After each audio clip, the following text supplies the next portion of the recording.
Conakry, 14 octobre 2015. Bonsoir, merci de votre attention. La centralisation des résultats de l'élection présidentielle du 11 octobre se poursuit à la CENI.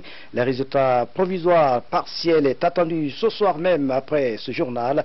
À Conakry, les activités économiques reprennent progressivement. La vie reprend également son cours normal, malgré quelques échauffourées signalées sur l'axe Amdalaï-Bambeto. Notre reporter Bernard Tanguino fait le point. 3 jours après le scrutin, les activités reprennent timidement à Conakry. Depuis ce mercredi, plusieurs habitants de la capitale vaquent à leurs activités, comme ici au grand marché de Madina. Le lendemain des élections, nous étions là, chacun était méfiant, les boutiques étaient fermées, nous étions devant nos magasins. Mais au fur et à mesure, hier aussi nous étions là, ça a pu commencer un peu quand même. Maintenant les clients commencent à venir, le peu de méfiance qui était là commence à aller. En vrai dit, nous avons déjà repris nos mouvements, ça peut aller. Hein. Je suis vendeur de la viande. Vraiment, depuis avant-hier, ça va pour nous. On gorge 2 moutons, 3 moutons, ça finit. Des activités, c'est très bon. On vend bien, donc je crois qu'il n'y a pas de problème. Même constat au centre administratif de la capitale Kaloum. L'attente des résultats n'entrave pas le cours des activités. Ce mercredi, de nombreux travailleurs du secteur public et privé étaient à leur poste. Nous, depuis après les élections, les activités ont repris. Et les travailleurs viennent au boulot. Moi particulièrement, depuis même le lendemain des élections, je reste jusqu'à 16h, 17h et je rentre à la maison. Tout se passe bien et nous on a commencé à travailler depuis après les élections. Je viens du travail du bureau. Aujourd'hui nous avons travaillé à Kaloum ici. Il y a l'engouement dans la ville et on a constaté qu'il n'y a pas eu de dérapage. Donc on a pu travailler au moins toute la journée. En revanche, sur l'axe Amdalaï-Bambeto, la circulation est loin d'être animée. Les automobilistes évitent d'emprunter cette voie par mesure de prudence. Ce, malgré la présence rassurante des forces de l'unité de sécurisation du processus électoral. Dans l'actualité encore, le ministre d'État, ministre des Affaires étrangères, a rencontré ce mercredi les diplomates accrédités en Guinée. Les entretiens ont porté sur l'évolution du processus électoral et réitéré la volonté du gouvernement à œuvrer pour la consolidation de la paix. Les diplomates ont salué l'initiative et invité les partis politiques à recourir à la Cour constitutionnelle pour toute contestation. Tierno Ousmane Diallo nous fait le point. Le ministre d'État aux Affaires étrangères appelle la communauté internationale à poursuivre son appui à la Guinée dans la lutte pour la préservation de la paix et le développement économique. C'est sa première rencontre avec les diplomates accrédités en Guinée après l'élection présidentielle. Il fait le point sur la situation actuelle du pays et dénonce tout appel qui pourrait porter atteinte à la stabilité nationale. Nous avons noté que tous les observateurs s'accordent à reconnaître que le scrutin du 11 octobre fut globalement calme, c'est passé dans la sérénité et la transparence et le calme. Les observateurs ont néanmoins mis en relief certaines insuffisances de la CENI et qui, il faut le souligner, ne profitent à aucun candidat. Les observations pour le gouvernement, nous nous engageons à corriger puisque c'est une marche que nous avons engagée avec vous dans un partenariat de responsabilité et de confiance. La Guinée doit vivre en paix. À ses côtés, le ministre d'État à la Justice. Il invite les acteurs politiques à faire recours aux voies légales pour toute contestation. Quand on ne respecte pas la loi dans un pays, il n'y a pas d'état de droit. Et la loi doit être au-dessus de tout. Quelle que soit l'importance de la personne, du président de la République au marchand d'Orange à Madina, aux hommes politiques, bien entendu, aux ministres que nous sommes. Tous s'accordent sur ce fait, il faut respecter les institutions de la République et œuvrer pour le maintien de la paix. Le moment où nous sommes, c'est un moment critique, comme tous les moments importants dans la vie d'un pays. L'élection présidentielle c'en est un. Les Guinéens, les Guinéennes ont donné une leçon, ont donné un exemple dimanche. Le droit de vote, ça mérite considération. Le vote des personnes mérite considération, mérite respect.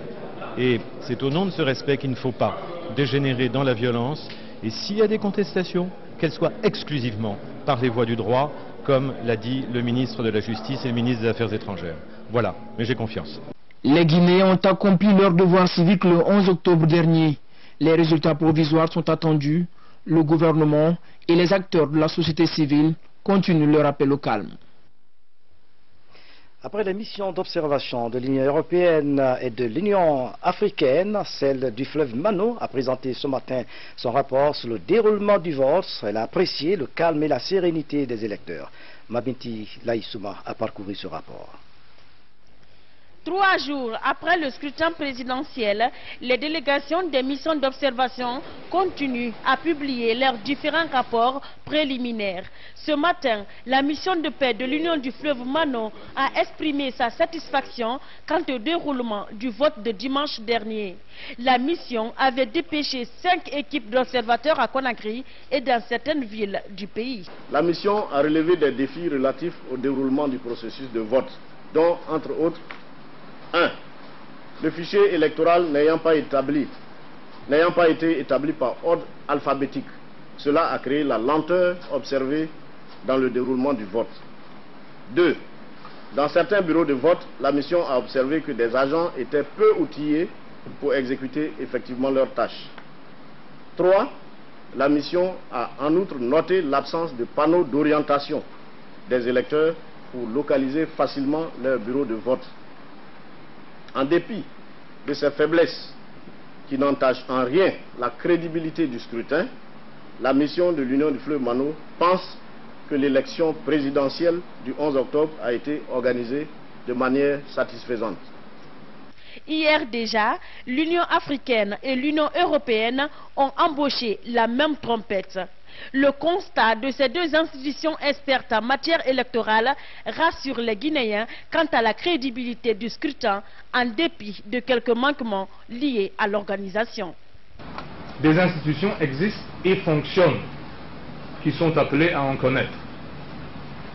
Je rappelle la saisie de la Cour constitutionnelle par sept candidats à l'élection présidentielle que l'on qualifie communément de candidats d'opposition, brièvement avant le scrutin, avec une requête visant essentiellement à voir reporter la date du scrutin si un certain nombre d'imperfections dans la préparation matérielle du scrutin n'étaient pas résolues. La Cour constitutionnelle s'est saisie avec célérité de cette requête. J'ai lu son arrêt. Cet arrêt, juridiquement et dans sa démarche logique, me paraît, comme juriste, j'en ai parlé avec notre expert juriste à l'équipe cadre également, parfaitement présentable. Ce n'est pas un arrêt de complaisance, ni un texte dont on pourrait légitimement inférer que la Cour constitutionnelle ne serait pas en mesure de connaître efficacement de recours de requêtes en matière électorale. Les observateurs de l'Union du fleuve Mano, de l'Union africaine et de l'Union européenne exhortent tous les acteurs du processus électoral à observer le calme durant la période de décompte et de publication des résultats provisoires qui a commencé ce soir même. Et puis, cette importante déclaration du procureur de la CPI, Mme Fatou Bensouda, suite au signalement de la montée des tensions en Guinée. Dans le cadre de son examen préliminaire, mon bureau suit avec attention l'évolution de la situation en Guinée, notamment quant au risque de violence susceptible d'entraîner la commission de crimes relevant de la compétence de la Cour pénale internationale CPI et la Cour. Les élections présidentielles sont en cours en Guinée. Cependant, des rapports ont récemment fait état d'une montée des tensions. Je souhaite réitérer mon appel au calme et à la retenue, à l'attention de tous les acteurs politiques et de leurs partisans. Je tiens à rappeler que toute personne qui commet, ordonne, incite, encourage ou contribue de toute autre manière à la commission de crimes atroces relevant de la compétence de la CPI est passible de poursuite soit en Guinée ou à la Cour à La Haye. Mon bureau continuera à suivre de près l'évolution de la situation en Guinée. La CPI suit donc de près l'évolution de la situation politique de la Guinée et les scènes de violence post-électorale. Au cours de son récent séjour à Conakry, le procureur de la Cour pénale internationale a mis en garde les acteurs politiques contre toute forme de violence en période électorale. Ansman Toumani Kamara revient sur le message de la CPI. Regardez. Avec ces élections présidentielles, la Guinée est sous les projecteurs de la communauté internationale. Il y a quelques mois, la patronne de la Cour pénale internationale en mission en Guinée a mis en garde la classe politique contre des violences post-électorales. Il faut absolument éviter que de nouveaux crimes soient commis, quelle que soit la situation, les circonstances.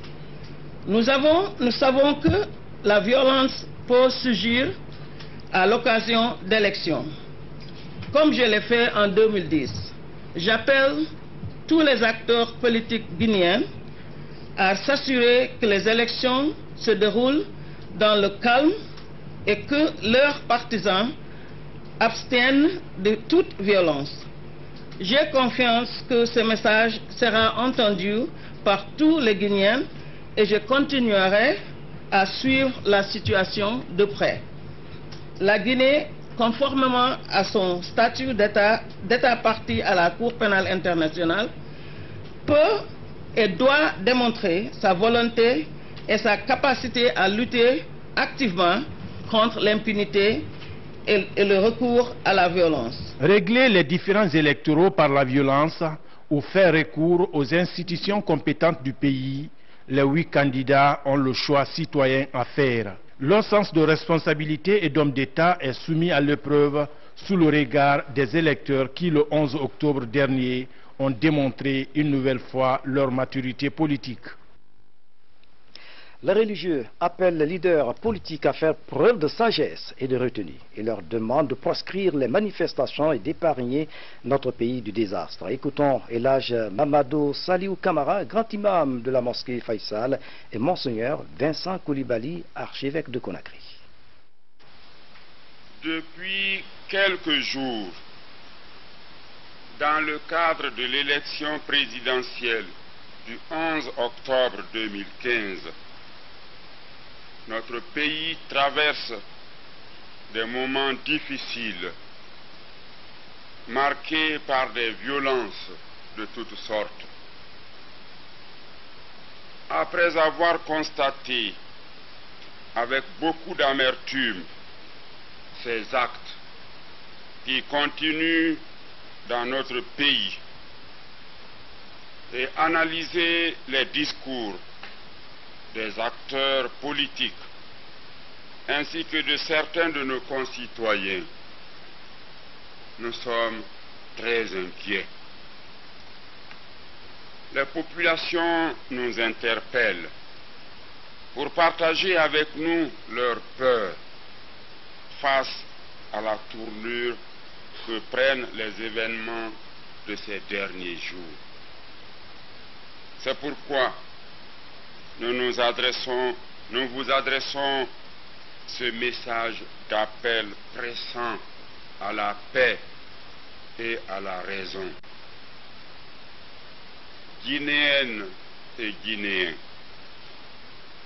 le droit de vote est un droit sacré, car il constitue le canal principal par lequel s'exprime de façon concrète la volonté du peuple. Aussi, les conditions d'exercice de ce droit doivent-elles être exemplaires et revêtir les qualités de transparence, d'impartialité, de neutralité et d'objectivité. C'est pour cette raison que les personnes chargées de l'organisation des élections doivent travailler avec responsabilité afin que ce droit sacré soit respecté. Dimanche dernier, nous l'avons tous vu.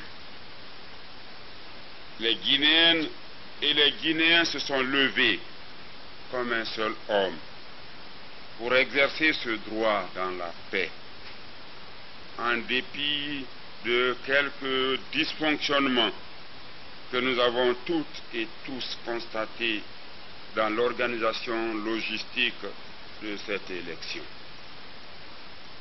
Depuis, c'est avec tristesse que nous observons que notre pays est en proie à des violences de toutes sortes, à des appels à la haine, à l'instrumentalisation des fibres ethniques à des fins politiques.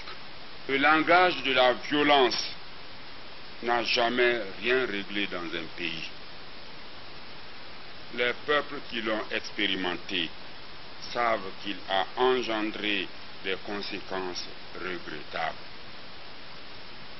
Bien-aimés frères et sœurs guinéens, l'heure est venue pour nous de sauvegarder notre pays en ce tournant décisif de notre histoire.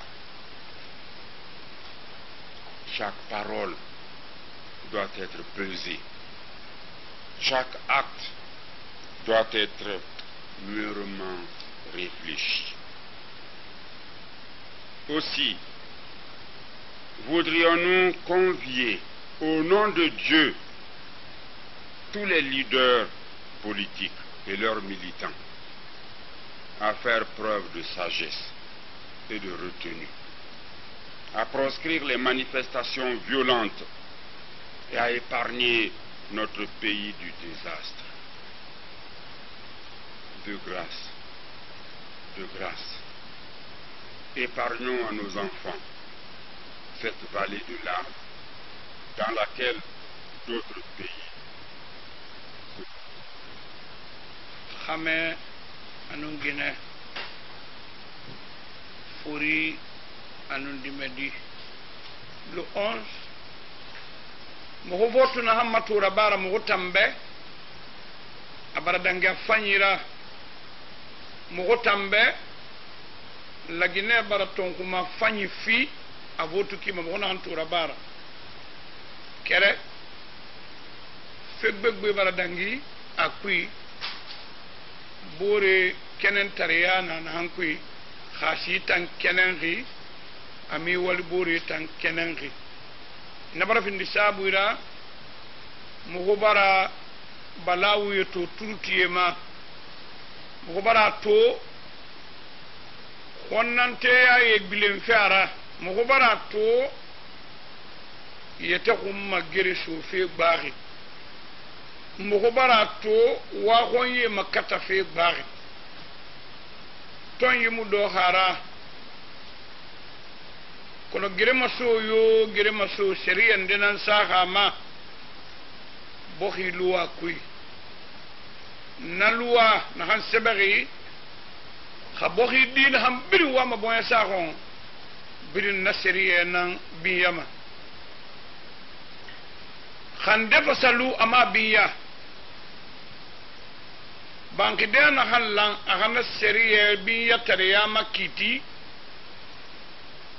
nana lahu makiti sa banki kongbe ma nanara mo khura minima la Guinée di birima birin hakata wonna makeli moya sa won sika fitine monsieur l'archevêque de Conakry an hamma sengi ndamma menenu kono wadi an khafa lay langi kireyi birin khawa sa sunay Allah la Guinée ratanga Allah la Guinée ratanga Allah la Guinée ratanga khawo kelgi la Guinée nambe awaleri naiki waka preuve fanyi fi na hama sema la Guinée politique gerema so biri abiri wama la Guinée nangon abiri wama la Guinée die nangon même wa fe kelem fala wo be hawo mangaya rafisa bohi die kha boyen sa be mangaya soto fe hawo na rafisa bohi die kha boyen sa be wona kha rafisa bohi die harige be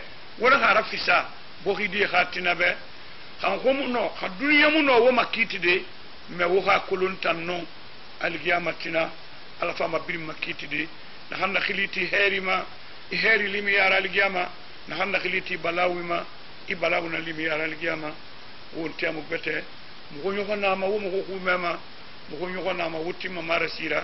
Assalamu alaikum wa rahmatullahi wa barakatuh. Le maintien de la paix et la cohésion sociale au centre des préoccupations du gouvernement guinéen. Les contacts se multiplient dans ce sens. Le Premier ministre, chef du gouvernement, s'est entretenu à cet effet avec les élus locaux de la ville de Conakry. Mohamed Saïd Fofana a invité les responsables locaux à s'impliquer dans le renforcement du tissu social pendant et après l'élection présidentielle. Ousmane Bangoua. Le Premier ministre Mohamed Saïd Fofana est venu sensibiliser au gouvernement de Conakry les conseillers communaux et les chefs de quartier sur le maintien de la paix, la cohésion sociale, mais aussi instaurer la sécurité au sein de la population en cette période post-électorale que traverse le pays. Demander aux chefs de quartier de se lever, chacun là où il est, pour veiller à ce que la quiétude sociale soit renforcée dans les quartiers. Donc à partir de maintenant, chacun va être le soldat pour la paix. Ça, c'est à la demande du chef de l'État. Il prône la paix en ces circonstances pour que les Guinéens puissent définitivement tourner le dos à la violence et en marche maintenant le progrès réel à partir de ces élections. Le message est bien perçu par l'ensemble des participants. Ils s'engagent à transmettre le même message aux citoyens et chefs de famille afin d'éviter la violence dans les rues de la capitale. On prendra d'assaut dès ce soir tous les quartiers. Et aux jeunes, je les appelle à la paix, de refuser les manipulations. Leur avenir et leur devenir est prescrit. Il ne faut pas qu'ils les compromettent. Attendons les résultats. Si on n'est pas d'accord, allons à la CENI. Si on n'est pas d'accord, allons à la Cour constitutionnelle. Au cours de ces entretiens, le Premier ministre, chef du gouvernement, a promis d'élargir cette campagne de sensibilisation au niveau de toutes les couches sociales de la Guinée, jusqu'après la proclamation des résultats définitifs. 3 jours après le scrutin présidentiel, la société civile guinéenne apprécie la maturité du peuple de Guinée et qualifie le vote du 11 octobre 2015 de globalement positif. Elle a présenté son rapport sur le déroulement du scrutin. Le reportage est signé de Amadou Touré. Du rapport préliminaire de la société civile guinéenne au sujet du déroulement du premier tour de l'élection présidentielle du 11 octobre. Elle intervient quelques jours après la tenue du scrutin. Ce sont des observations des 12 structures membres du regard citoyen. De manière générale, 80,1% des bureaux de vote couverts par les observateurs du regard citoyen ont ouvert entre 7h et 7h30. 10,8% entre 7h30 et 8h30 et le reste au-delà de 8h30. Dans l'ensemble des bureaux de vote observés, 95% étaient accessibles. L'essentiel des documents et matériels électoraux étaient en place dans 98,2% des bureaux de vote observés. La présence d'isoloirs dans tous les bureaux de vote observés, les urnes étaient disponibles à 99,5%. Au-delà de ces remarques, les 6000 observateurs de la société civile guinéenne ont signalé plusieurs dysfonctionnements, notamment au niveau de l'organisation technique de la Commission électorale nationale indépendante CENI. Des remarques qui ne sont pas de nature à compromettre la régularité du vote selon le regard citoyen. Le regard citoyen recommande à l'État de faire des réformes profondes de la CENI, la dotant de moyens juridiques, humains, matériels et financiers adéquats pour sa mission. À l'administration, de renforcer la sécurité des personnes et de leurs biens sur toute l'étendue du territoire national sans aucune discrimination, de veiller à la neutralité de l'administration vis-à-vis du processus électoral. À la CENI, de s'assurer de la gestion du processus de centralisation des votes et de proclamation des résultats provisoires dans le respect des procédures en vigueur. Aux candidats, de sensibiliser leurs militants à adopter des comportements citoyens et responsables pour un processus électoral apaisé, transparent et crédible. Le regard citoyen a salué le comportement de la presse nationale avant de remercier tous les partenaires techniques et financiers intervenus dans le processus électoral. Autre chose au plan national, protection des enfants démunis et lutte contre la stigmatisation des familles affectées par la maladie à virus Ebola. C'est le thème d'une campagne de mobilisation sociale. L'événement est piloté par l'ONG Shell de France. C'est le stade régional de l'Abbé qui a servi de cadre à la cérémonie. Les images de Salafdin Diallo sont commentées par Al-Gassimba.